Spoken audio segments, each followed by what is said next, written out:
Auto rickshaw કે ઉપર એ લગાડવા પાછળનો હેતુ એ છે કે ઘણી વખત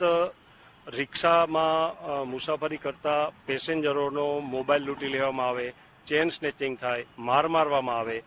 આ વખતે પેસેન્જરને જલ્દી રિક્ષાના નંબર કે એની નંબર પ્લેટ યાદ રહેતી ન હોય, જેના કારણે એ યોગ્ય જગ્યાએ એ પોતાની ફરિયાદ રજૂ કરી શકતા ન હતા. પરંતુ આ સમસ્યા દૂર કરવા માટે અમદાવાદ શહેરના પોલીસ કમિશનર સાહેબશ્રીએ ખાસ ઝુંબેશ હાથ ધરી અને અમદાવાદ શહેરના તમામ પોલીસ સ્ટેશનમાં દરેક રિક્ષા ઉપર નંબર લગાડવામાં આવે અને પોલીસ સ્ટેશન પણ એમાં દર્શાવવામાં આવે, જેથી કરીને આવા કોઈ પણ ભોગ બનનાર પેસેન્જર એને રિક્ષાના નંબર ઉપરથી જ ખ્યાલ આવી જાય છે કે આ નંબર કયા પોલીસ સ્ટેશનનો છે.